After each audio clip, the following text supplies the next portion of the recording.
Hey, Seems Kevin. like Latu's really shown up a lot here the last couple of weeks. What have you felt from him lately?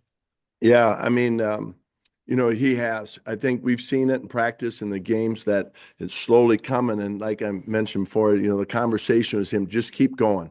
Just keep going. The opportunities will come. And he made a big play for us. He made some other chase tackles. I think he ran down a screen. He set the edge the week before, a flare screen. I mean, he's really evolved to where not only is he a rusher, who can rush the passer, but he's got really good football instincts and his chase and run ability, his effort that he shows on tape, all those things are putting him in position to make some big plays for us. James. Gus, I feel like we haven't asked about Nick Cross a ton this season. Probably that's a good thing. What have you seen from him? I know he's a big question mark coming into the year, but just now, 12 weeks through the season. Right. Well, I think in our system, our strong safety has got to be a guy that is comfortable being around the ball a lot. He's going to be very involved, not only in the run game, but also in the pass game. And we're going to ask a lot of him. And to do that, you've got to be able to trust him. And I think that's his biggest jump this year. We've always seen the athleticism and the ability, but he has gained the trust of everybody on the team and the defense and us as coaches. And so you see us, trying to put him in position more and more to make plays.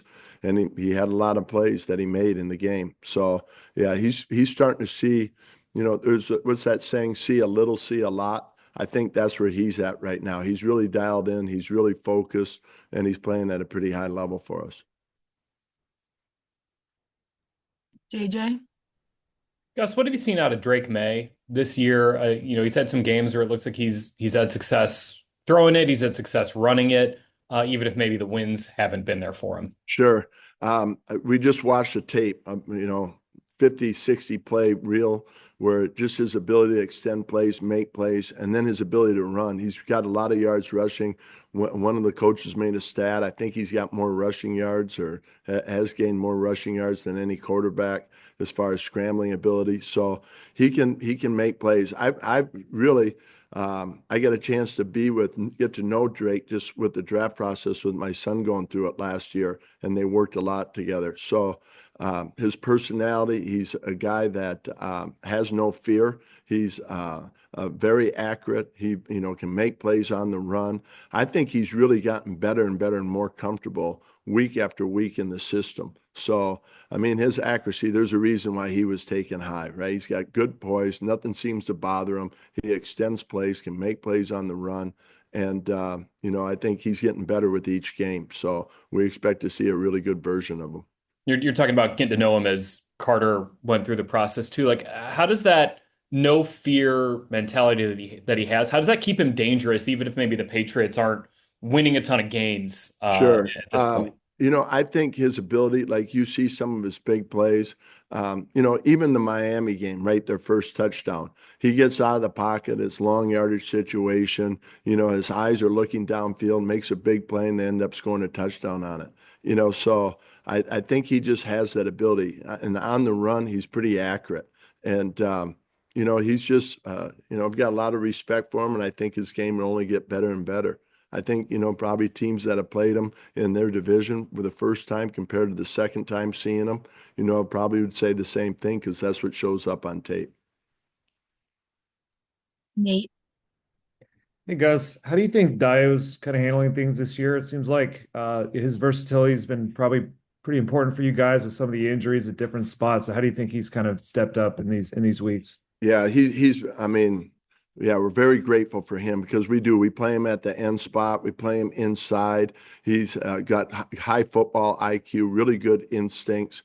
So, I mean, a big man like that playing on the edge gives you some different options. So, yeah, he's, truly could be a left end without a doubt. And, the ability to rush inside, but he's tough, he's physical, and, plays extremely hard. 2 weeks ago, that play that he made against the Jets, right? It was a critical time and he chased down a screen. So he's showing up in multiple ways for us. Jack. Gus, with all that you said about Drake May, are there still things that when you face a rookie quarterback that you can inherently do as a defense or need to do against a rookie? Yeah, I think, Chap, that's a good call. You watch on tape, see how teams are playing them. They do a lot of quick game, quite a bit of quick game, some RPOs, some, bootlegs, get him on the move some. But I think, his ability to be accurate and get the ball out of his hands and try to establish the run game. But you're right. He is a first year player, but I do see the poise of a guy that's had some games under his belt. Like it doesn't phase him much, some of the things he sees. If he does get pressure, he'll come back the next play and make a great throw. So, I think we'll learn a little bit on the run while playing him because of the number of plays that are on tape. Thanks, Gus. Steven. Hey Gus, regarding Kenny Moore, one of the things that some of the young guys have said is that he just has an incredible football IQ, and he sees stuff. When you guys watch film, he'll see it before it even unfolds. Can you tell me just kind of what you've learned about that? And then secondly, also his toughness for a guy his size, the way he plays and tackles, it seems pretty impressive. Boy, you're right. I think, when you have him in meetings, and now that he's been in the system, there might be a couple plays I pull up and say, all right, hey, Kenny, look at this play, put yourself in this coverage. And he's already nodding and way ahead of the game, and he just sense it, boy. And, he'll take it from the meeting room. And then you might, in the middle of the series, that we're playing, we're practicing, throw it in there, and he does it exactly how it should look. He's just one of those guys that his football IQ, and you don't have to tell him twice. You don't have to show him 10 plays. You just have to show one play, and he understands it. So that part of it, yeah, really count on him, and he's really a steady force for that group. And then his toughness, he is. I mean, he's not like he's 220-pound big nickel out there, but he sure plays like it. He'll be in the box and he'll have to play inside a wing, and his physicality shows up. So, that toughness that he brings to the DB group is something I think they all appreciate, as we do as coaches. Does it?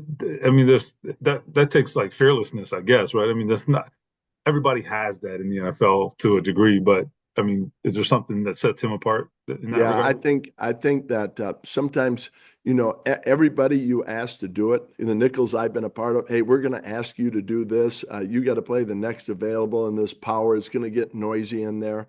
And, you might get a couple of guys roll their eyes a little bit, but they'll do it, where Kenny doesn't even flinch. He just knows that comes with the part of being a nickel. And it doesn't matter. I mean, he's going to have to do those things that maybe where it gets a little noisy.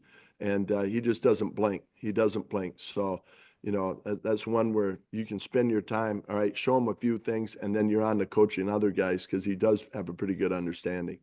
5'9" linebacker, right? Yeah, that's right. That's right. He really plays like a big nickel, even though he's, has the coverage skills of a quicker nickel. Okay. All right, we'll wrap it up here with Nate. Hey Gus, you guys handled the Lions' passing attack pretty well, but just seemed like they often would find those guys in the middle of the field on third down. Just from your estimation, what kind of was the issue just with some of those guys being open in the middle of the field? Yeah, I think, to explain it, just to give you an idea, that they were really successful on third down. I mean, their percentage, and when I say successful, I say they're big plays. Teams would play, quite a bit of man coverage on them. And a number of their explosive plays came on runaway routes and crossers and things where, it's 3rd and 5, and that turned into a 50-yard gain or a 60-yard gain. And so we were very aware of that to try to limit explosive plays on third down. And, they did a good job. They had an audible system where they could, check to see if you were in man, if you were in zone, if they could run the ball. And we had a system too that felt like, we could check in and out of things. And there was a couple there where we felt like, I think you saw it, the quarterback was up under center. It was like a 3rd and 8 in a high red zone, and they ran the ball. And, it just happened quick. We missed the check, and I should have known better too, to put the check with me on it at that time. The other one, I think it was at like the 45-yard line. We ended up stopping him, but they kicked a field goal. On that one, we busted a coverage. We were supposed to play tighter to the shallow cross, and we missed that one. Otherwise, I felt like we'd have been pretty tight on that too. But they're very challenging offensively on third down because of all the things they've done. They've been together for a couple of years now. And so, yeah, there was a couple of them where we were trying to take the deep away. We felt like we could plant and break and keep them underneath the yardage to where they'd have to punt it. And, we weren't clean enough on a couple of those.